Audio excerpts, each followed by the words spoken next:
Yes, inshuti bakunzi ba Iyobokamana TV turabasuhuje mu izina rya Yesu Kristo. Ni kwa kundi mutumenyereye ko tugira gutya tukabakorera inkuru zitandukanye, bya bindi dukunda kubabwira ko abajyana na Yesu gutabara abandi aribo bagenda bagabana ku migisha y'Imana. Ni muri ubwo buryo kuri iyi tariki turi buze kumva mu nkuru umuryango w'ivuga butumwa wa Giovanni's Christian Family usanzwe gukora ibikorwa byo gufasha abatishoboye, ukunda cyane gukora ibikorwa byo kuba umusamariya nk'umusamariya w'umunyembabazi.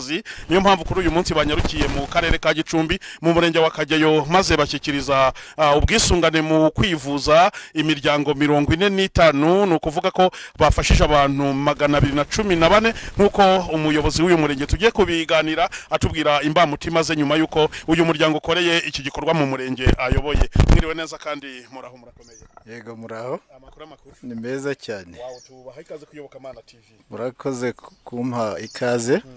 Nanjye ndaribabanje kuko mwaje iwanjye. Niko bimeze.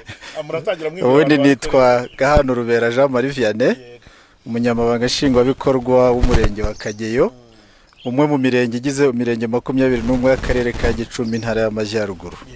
Umuryango watugendereye uyu munsi rero turawushima cyane. Kugira ngo ubone n'amagambo ashobora gukoreshwa biragoye kuko ibiri ku mutima ko bisesekaza ku munwa biroroha, ariko nyamara hari igihe binanirana kuko igikorwa twakoreye ni cyiza cyane.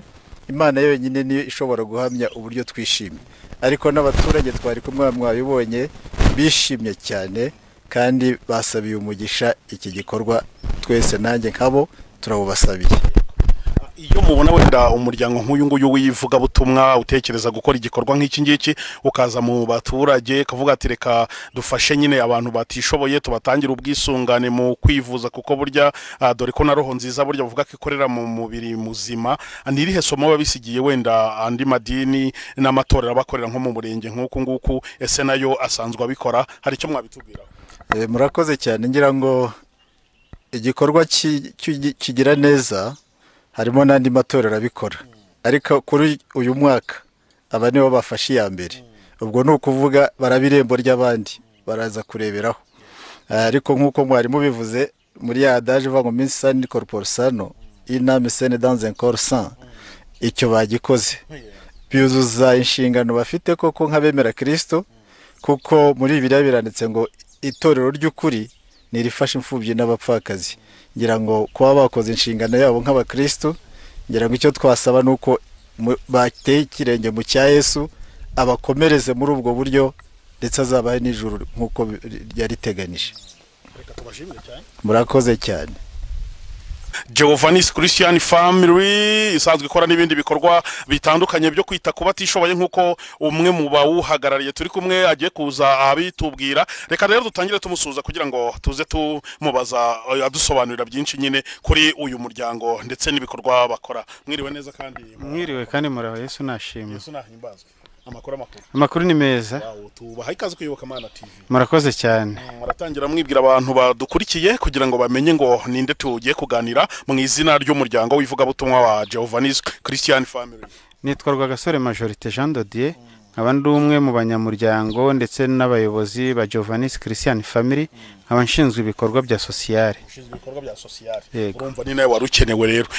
Giovanni's Christian Family ni bantu ki, muri bande, ukora gute? Mbere wenda yuko tukubaza byinshi kuri iki gikorwa, banza udusobanurire abakunzi b'Iyobokamana TV ku bwinshi bari kureba kino kiganiro bamenye ngo uyu muryango ni bande, kuwujyamo bisaba iki kugira ngo nabo, kuko abantu bagira umutima wo gufasha abatishoboye gukora ibikorwa by'urukundo abari benshi burya ugasanga rimwe na rimwe babuza amakuru yaho babikorera. Ubwo ngubwo urabemvita. Yego murakoze. Giovanni's Christian Family n'umuryango wivuga butumwa ukabukorera kuri WhatsApp, ukabukoresha imbuga zitandukanye platforms, hariho Facebook amasezerano, hariho YouTube nayo n'amasezerano, hakabaho na Giovanni's nyine, tukagira n'urubuga website amasezerano.com.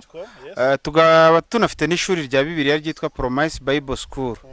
Tukaba rero dukorera kuri WhatsApp nk'uko nari maze kubivuga ibikorwa byacu aho ngaho. Tukaba duhari turi abanyamuryango batandukanye b'abanyarwanda ariko bari mu bihugu bitandukanye. WhatsApp tukayikoresha nk'ivuga butumwa, tukagera bigisha ndetse tukahaganirira n'ibijyanye n'umurimo w'Imana. mu byo dukora rero dukora ibikorwa bitandukanye harimo ivugabutumwa ariko riherekejwe n'ibikorwa ariho mubona nk'iki twaje gukora uyu munsi cyo kugurira abantu mituelle de santé bahano Kageyo, ariko tukaba dusanzwe dukora n'ibikorwa byo gufasha abandi batishoboye nk'abafite ubumuga uburwayi bwo mu mutwe Indera. Twafashije inshuro zigera kuri 2 dutanga imyambaro n'ibikoresho by'isuku, tukaba dusanzwe dutanga n'amaraso yo gufasha abarwayi kwa muganga n'ibindi bikorwa bitandukanye dukora. Mwari mwumbajije ngo ese uwashaka kuza mu muryango yabigenza ate? Nta yindi nzira n'ukwandikira umuyobozi mukuru akamuhereza amabwiriza agenga abanyamuryango, ko mwumvise ko ari ukwandika ku rubuga duhora twandika tuniga, nta yindi nzira igoye. Uwabyifuza wese yatwandikira aciye kuri telefone yaba iyanjye cyangwa iz'abayobozi bandi 0788 niyo dukoresha kuri WhatsApp, hanyuma tukamuha amabwiriza n'ibindi bisabwa kugira ngo yinjiremo 0788 igitekerezo cyo gukora uyu muryango maze mukawuherereza mu bikorwa byo kwita ku batishoboye cyaje gute? Cyatewe n'iki? Kubera iki mwita ku gufasha abatishoboye mu bamushyira mu nshingano iki Yesu yasizavuze? Murakoze. Igitekerezo cyo gukora ibikorwa twasanze kenshi na kenshi dukora ivugabutumwa gusa, hanyuma abantu bagasigara bafite ibibazo bibagoye, ariko twigira inama twiha n'intego yo kuvuga ngo tuzajya dukora ibikorwa biherekeje ijambo ry'Imana. Si ibikorwa tugamije cyane n'ivugabutumwa, ariko abantu bakeneye no kugira imibiri mizima. Rero muri ubwo buryo niho dukorera ibikorwa byo gufasha abantu bafite ibibazo bitandukanye muri ubwo bugera neza. Tukaba tubikora nk'abanyamuryango ba Giovannis, ariko tugenda tugira n'inshuti ku ruhande aho dusanga abatari ku rubuga ariko b'inshuti zacu bagenda badufasha kugira ngo dukore ibyo bikorwa bigende neza. Uyu munsi rero mu bikorwa mwakoze mwatanzemo mitiweli ku miryango 45 nkuko executive w'uyu murenge yarimo abitubwira, ndetse ubwo ngabo bantu ngo iyo miryango ihuriyemo abantu 214. Uretse wenda nk'ibi bikorwa mukoze n'ibyo warutubwiye kuba mwarasuye abarwayi hariya Indera, amafaranga mu bikoresha no kuvuga ko akusanywa n'abanyamuryango, ni cye gikorwa mwaba mwarakoze wenda mukagishoramo amafaranga menshi muri gufasha abatishoboye? Murakoze. Mwari mumbajije aho amafaranga tuyakura. Amafaranga tuyakura mu misanzu itangwa n'abanyamuryango. Iyo dufite igikorwa kinini tugiye gukora, abantu baracyitangira, umuntu agatanga uko ashoboye, hanyuma tugakusanya iyo nkunga tukayikoresha ibikorwa. Ikindi mwari mwumbajije ni ibikorwa binini bifite ubushobozi bunini tumaze gukora, harimo ibingibi bya mituelle de santé, ko tuba dufite abantu benshi twishyurira imiryango myinshi, kandi iki cyo kiri ingaruka mwaka tugikora kenshi.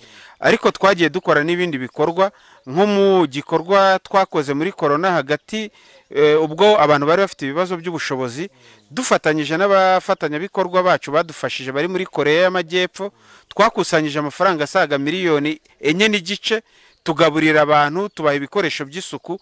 Nkumva nicyo gikorwa kinini cyane cyabaye muri iyi minsi, ariko tugera n'ibindi tugenda dukora nabyo binini. Reka tugushimire cyane kubwo ubusobanuro bwiza uduhaye, tunaboneraho gusuhuza abanyamuryango ba Giovannis Christian Family baherereye ku isi yose. Harabo nanjye tuziranye kuyoboka Mana, mwese mu bihugu bitandukanye muri za France, Belgique n'ahandi hose. Abantu mudukurikiye turabasuhuje, nawe basuhuza wayimpashya. Nanjye ndabasuhuje kandi mbwira n'abandi kugira ngo badukurikire.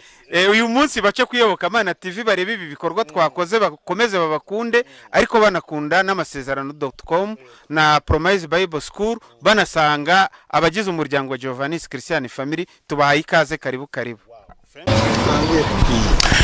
Yes, turacyakora nyine ya nkuru ya Giovannis Christian Family. Aha ngaha turi kumwe n'umumama pasiteri cyangwa nako ni pasiteri, ntabwo ari mama pasiteri. Ubundi uvuze mama pasiteri no kuvuga ko ari umugore ufite umugabo wo mu pasiteri. Wowe rero uri pasiteri noneho sasa rero. Okay, turi kubona pasiteri hano, reka tuganire twamubonye muri ibi bikorwa, adusobanurire muri uyu muryango akora mwiki, ese ibikorwa byakozwe ndahuriye hehe nabyo kugira ngo tuze dusobanukirwa, ariko aratangira yibwira abadukurikiye. Banyita pasiteri Umutoni Martina, nkabanyoboye itorero Emawusi riri muri uyu murenge wa Kageyo, aho bita ku Rusumo ku mazi. Uyu muryango wa Giovannis nkurimo nk'umumambre wawo, ukaba ari umuryango wa gikristo nk'uko nanjye rero nkunda abakristo, ni muri ubwo buryo ndi muri uyu muryango. Ibi bikorwa byabereye hano muri uyu murenge ufite mu itorero bihuriye hehe nawe ko twakubonyemo nk'umuntu wari uri hafi yabyo, uradusobanurira? Mu by'ukuri nk'uko umuryango wa Jovanise ugira ibikorwa byinshi bitandukanye, harimo ivugabutumwa ndetse n'ibindi bikorwa by'urukundo, kandi ukagenda ubikorera ahantu hatandukanye. Ni muri urwo rwego mu mwaka ushize bafashe icyemezo cyo kuza aho nkorera uyu murimo kugira ngo babashe gufasha abantu baho batishoboye kubona ubwishingizi mu buryo bwo kwivuza. Ni ukuvuga ko ni umuryango ukorana n'amadini n'amatorero atandukanye, ubwo ngubwo muri uyu murenge nyine bo kugira batange ubwo icyo bakora iki gikorwa, ubwo bari bakoranye n'itorero ryawe nyine riherereye muri uyu murenge, nicyo bishatse kuvuga? Mu by'ukuri uno muryango ukorana n'amadini atandukanye ariko ya gikristo, nta mupaka ugira ku bintu bijyanye n'amatorero ya gikristo. Ni muri urwo rwego rero bahisemo itorero ryacu kugira ngo naryo baze bakorane naryo, ndetse n'abandi n'umurenge n'abandi bashumba babashe kumenya yuko uwo muryango uhari, kuko ni ngewe wari ubashije kuba ndi muri aka gace cyangwa se muri uyu murenge cyangwa se muri aka karere, nanjye mfite abo nyoboye kandi uzi uyu muryango nanawurimo. Reka tugushimire cyane, dupromesinga abantu ko tuzaza kukureba tugakorana inkuru, ukatubwira ku muhamagaro wawe byinshi nyine nk'ibigano tugira n'abandi bakozi b'Imana, dore ko tukunda kugendera muri principe ivuga ngo iyo Imana ishaka kugukoresha ibintu bikomeye irabanza ikakunyuza mu bikomeye ikagukomeza kugira ngo uzabone uburyo ukomeza abandi. Tuzaza rero tubwira aho wanyuze sasa rero kugira ngo bukomeye kugeza gushinga itorero, gutangiza itorero, byose ikiganiro cyawe nakagaruka mbyemereye abantu, ubwo nyabone sinzakubure dore baratangira kukunyishyuza. Murakoze, nanjye ndabashimiye, ariko ntago nasoza ntabwiye abashumba bo mu matorero atandukanye ko bakwiriye gukuraho imipaka ku bintu byinshi, kubera ko ntekereza ko mu ijuru nta mipaka izabayo. Niyo mpamvu n'Imana igiye kugirira abantu neza, nta mipaka ishyiraho cyangwa se igiye gukoresha abantu, ari narwo rwego wenda natwe turimo nk'abagore, kandi ubundi abagore batemewe, mbere ntibari bemewe ariko muri iki gihe baremewe. Rero nabwira amadini ngo nareke gushyiraho imipaka, kuko rimwe na rimwe bakumira Imana mu byo ishaka gukorera abakristo. Yesu abaho umugisha, kandi ubwo muzamugarutse turabishimiye. Hanyuma nshimira n'abayobozi bacu ba Jovanise Christian Family, kubera yuko batagira imipaka kandi koko bafasha abantu ntacyo barebyeho.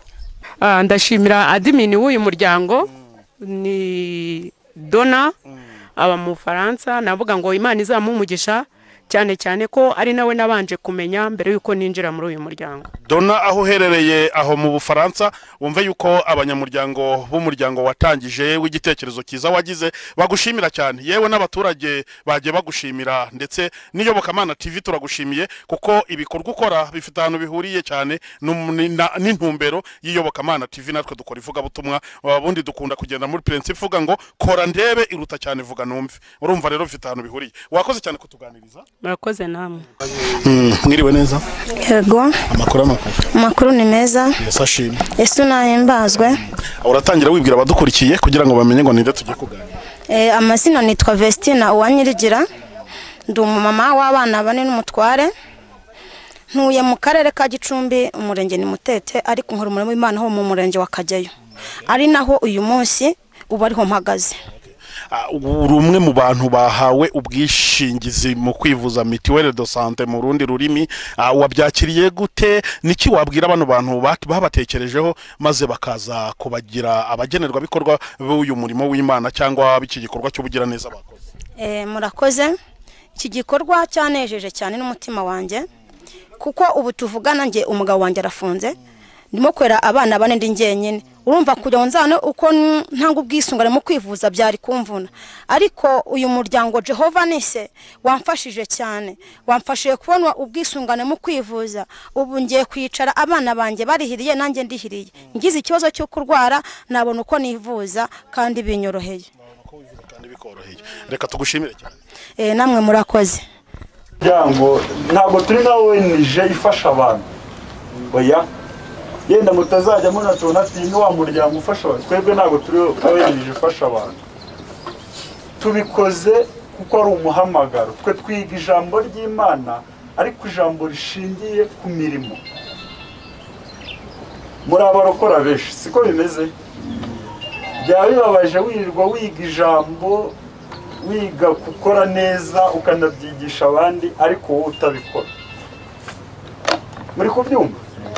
Bibiliya bayisomye ari muri Matayo ngo ku munsi w'imperuka Yesu hazaba nka declaration habe twese sinze ahantu tuzaba turi ukuntu hazaba hangana, umuntu wese twese tuzahagarara imbere y'Imana.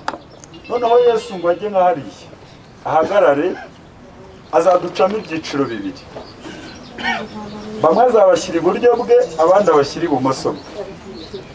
Iburyo hazajya abantu Bibiliya yagereranije n'iki? N'intama. Ibumoso hazajya abantu Bibiliya yagereranije n'iki? Noneho azabwira abari ibumoso bwe, ba bandi bagereranywa n'ihene, ababwire ngo nimwumve imbere mwabivumeme, kuko nari nshonje nimwangaburira. Muri kubyumva? Nari ndwaye nimwasura, nari mu nzu y'imbohe. Biriya bintu byose niba mwarasomye Bibiliya murabizi. Noneho bamwe urumva hari abantu batazabyihanganira. Urumva Yesu yaradukopeje ibintu bizabera ku munsi w'imperuka. Ntabwo ari ibintu by'ibanga yenda ngo tuzatungurwa. Bibiliya irabivuga neza. Avuga ngo nimwumve imbere ngo kuko nari nshonje, ngo nimwumve imbere mwabivumeme. Maze bati ryari mwami ko nawe uri kutwiyenza? Ni ryari twakubonye ushonje, twakubonye urwaye, twakubonye? Aravuga ngo ubwo mutabikoreye umwe muri mwe woroheje mwari kumwe, burya ninjye mutabikoreye. Abwire n'abandi bari iburyo bwe ati mwebwe nari ndwaye, nabo bazabati nawe rwose nubwo dushyize iburyo ariko ibyo bintu ntabyo tuzi. Aravuga ngo ubwo mwabikoreraga umwe muri mwe woroheje. Hano turaziranyira, iyi sura si ubwa mbere mutubonye. Yenda abangaba bigeze kuza hano murabazi, na pastor wanyu muramuzi, ariko twebwe ntabwo mutuzi. Ibi tubikoze kubw'umurimo w'Imana. Ntabwo mbikoze yenda ngo nica hano Igicumbi yenda kubera ko hari umuntu twishyuriye mituweli ngo azambona angirire neza. Oya, tubikoreye mwebwe tutazi. Muri kubyumva? I Kigali yenda hari n'abandi bantu benshi b'abakene badafite mituweli ariko twabarenzeho, turavuga ngo urumva Imana yatwohereje Igicumbi. Ubwo muraza no gushimira pastor yenda umuyobozi aza kumudushimirira kuko niwe wabaye nk'umurongo tuzi. Iyo mutagira mama pasiteri mutamugira ntabwo twari kuza hano, ariko kubera ko mumufite yabaye nka ambasadrise wacu, tumunyura hamwe n'itorero rye. Turamushimiye kuba baraduhaye ikaze. Reba nka gitifu rwose, bano bagabo bagira akazi kenshi kandi bakora iminsi yose, ariko reba yaduhaye umwanya we, yari kuba ari kuruhuka ariko yaduhaye umwanya we aza kubana natwe. Nawe turamushimiye. Ibi dukoze tubikoze kubw'ijambo ry'Imana, nta zindi nyungu tubatezemo, nta n'ikindi kintu kiri inyuma tugamije ngo tuvuze kuvuga ngo twafashije abantu. Yenda hari abantu babikora bagamije inyungu. Ntaza nkaguha, namara kuguha nkajya kwereka abaterankunga ati urabona ko namuhaye nkaguha 3 akantu 10,000, yenda ukumva ari inyungu ngamije. Twe ibi tubikoze kubw'umurimo w'Imana, kubwo gukunda abantu b'Imana babakene. Yigeze kubivuga ngo nufashwa yafasha, namwe mubikore. Ntimwumve yuko twe turi abantu b'abakire baturutse i Kigali baje kubafasha. Icyo kintu mukikuremo, muvuga ahubwo ko Yesu yabibutse, ko Yesu yabagendereye akaba bishyuriye mituweli. Ntimuna yenda mwadushimira nk'abantu ariko ntimuze no kudushimira, aho gutekere ushime Yesu ko yagutekerejeho. Kuba mu murenge wose yishyura, amaze kwishyura byibuze abantu 30%, wowe w'umukene ukaba ugize amahirwe yo kuba ubonye ubwisungane mu kwivuza hakiri kare, urumva Yesu yagutekerejeho. Ndabeshya? Kuki se bafashe uyu ntibafate umuturanyi? Biranashoboka ko hari n'ukennye munsi yanyu utafashwa, ari no gusenga Imana ati wambabariye kuko nkabona mituweli, ariko wowe ukaba wayibonye. Uze gushimira Yesu, uvuge ngo Yesu ndagushimiye yuko wantekerejeho. Twebwe rero Yesu yadutuma rwose. Bavuze ngo abaterankunga nabo sibo, natwe sitwe. Kuki se twaje? Kuki se ntagiye mu baturanyi b'iwacu aho ntuye ngo tuba ari bo dufasha? Kuki twafashije mwebwe? Mushimire Yesu ko yabatekerejeho. Ndabeshya? Mushimire Yesu ko yabatekerejeho. Nunaryama, nunataha, nunasanga abo mubana bishyuriwe, uvuga ati dushimire Yesu ko yadutekereje akaduha. Niba yarwaye mituweli ejo azaguha n'igitenge cyo kwambara, siko bimeze? Icyo niba anarwaye mituweli ejo azaguha n'akawunga ko kurya. Ikintu twababwira, mwizere Imana. Yesu agiye kugenda aravuze ngo ntimuhagarike imitima yanyu, ahubwo mwizere Imana, nanjye munyizere. Ngo mu rugo kwa data hariyo amazu menshi, nk'iyaba adahari mba mbibabwiye kuko ngiye kubategurira ahanyu.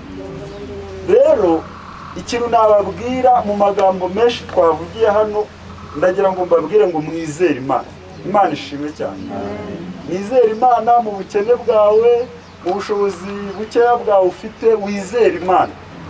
Kuba yampagurukije hariya, hari abavuye hirya no hino, bavuye Bugesera, abavuye i Kigali, abavuye mu majyepfo, bakaza baje kureba ngo duhure, kubareba ngo babahe mituweli. Nabo si gusa, ni Imana yabohereje. Nababwira ngo mwizere Imana. Nimba ikwishyura mituweli, birashoboka hari nk'abantu wasanga bari hano yaramaze nk'umwaka ushize wose nta mituweli afite, ari muri ba bandi gitifu yavuze ngo ntituzuze 100%, ariko uyu munsi Imana ikaba yagutekerejeho. Nababwira ngo mwizere Imana, muyigirire icyizere. Imana ikwishyure mituweli mu buryo utaruzi, ejo izaguha n'akawunga ko kurya. Imana ikwishyure mituweli mu buryo utaruzi, ejo izanagufasha ubone n'aho kuba niba udafite aho kuba, ejo izagufasha ubone n'icyo kwambara. Nababwira ngo mwizere Imana. Twebwe nimushaka ngo ntibagirwe n'amazina yacu abivuze, ariko mubwire Yesu ati turagushimiye ko wadutekerejeho. Imana ishimwe. Amen. Niba utaranamwakira Yesu Kristo nk'umwami n'umukiza, nagushishikariza kumwakira ukamwizera. Muri kubyumva? Mwizere Yesu, azatubeshaho. Ntabwo uzicwa n'inzara, birashoboka ko wakicwa n'inzara, ariko Yesu afite byose twifuza. Muri kubyumva? Afite byose twifuza pe. Yadutumye rero, icyo yakoze twebwe bibiri buno ndayikunda. Hari igihe ushobora gukora ibintu nk'ibi nkavuga ati nkiyemera ngo nakoze kuba nabikoze, ariko Bibiliya yusubiye inyuma irakubwira ngo muri abakozi b'imburamumaro kuko mwakoze ibyo mwagombaga gukora. Nta nubwo dushobora kwishimira yuko ibi bintu twabikoze kuko dukoze, ahubwo njye ntangazwa nuko nagiriye nabi mugenzi wanjye. Ariko ninkora ikintu nk'iki nkabona Yesu aranshoboje, nanjye nzagenda mubwire ngo Yesu ndagushimiye yuko wemeye ko ubushake bwawe buba. Ubu twebwe turi abakozi b'imburamumaro, ubu twe mubona hano turi abakozi b'imburamumaro kuko dukoze ibyo twakagombye. Nimba uri umubyeyi se ukishyurira umwana cyangwa ukagaburira umwana wawe ati ukamwemeraho ngo umwana ngo nakugaburiye, burya uba wakoze ubusa kuko uba ugomba kubikora wabyanga wabyemeye. Siko bimeze? Turi abakozi b'imburamumaro. Twebwe ibi ntabwo tubyiratana, ahubwo turirata yuko turavuga ati Yesu ushimwe yuko wishe kamere yacu itubamo yo kutarekura, wishe kamere yacu yo kwikunda, yo kudatanga, ukaba tubashishije kwica kamere yo kudatanga, tukaba tubashe kugira byibuze aba bagenzi bacu n'abandi batabashe kuza aho bari baraza kwishima, bavuge ngo Imana ishimwe yuko hari umuntu byibuze umwe nabashe kwishyurira ubwisungane mu kwivuza, akaba azivuza nabigizemo uruhare. Nubwo ubundi muri kamere yacu turi babi, umuntu uzakwemera akabwira ngo ni mwiza azaba akubeshye. Burya ikintu cyose cyiza uzabona ukoze ukabona uragikoze, ujye urambura amaboko ushima Imana uvuga ati Imana ushimwe yuko wishe kamere mbi iba muri njye ukambashisha gukora ikintu cyiza nk'iki. Muri kubyumva? Ubwo n'ufashwa yafasha. Reka soreze kuri aho. Nawe rwose ugende ubere umumaro bagenzi bawe. Yenda uze gutahana aka kantu kari muri izi akavuga ngo umuntu wese muri twe anezeze mugenzi we kugira ngo amubere inyunganizi amukomeze. Nutaha nawe urebe ukomeze. Muri kubyumva?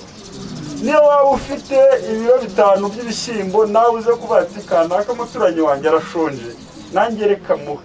Burya nta muntu w'umukene ubaho atafasha undi. Nuzajya igihe cyose uzajya uvuga ngo uri umukene ngo nta muntu wabasha gufasha. Ujye umenya yuko ari kamere mbi ikurimo. Ndakennye hari uwo ndi kwita umukene munsi yanjye. Ndakize ariko hari uwo nita ko ari umukire hejuru yanjye. Nta muntu wigira. Muri kubyumva? Turabashimiye, tunashimira Imana yuko yatubashishije. Mwebwe aho mugera ntimunadushimire, reka mbivuge yenda n'ibyo bagenzi banjye bavuze. Mushimire Yesu ko yabatekerejeho agakoresha twebwe tukaba tubashe kubana namwe. Imiryango 218 umugisha ukomeye cyane, kandi dushimira n'ubuyobozi bwite bwa leta bwatwakiriye. Ubundi babivuze ngo guterana gutya ntibyemewe, ariko Imana ishimwe yuko yaduciriye inzira mubashije no kumva ijambo ry'Imana. Turabeshya.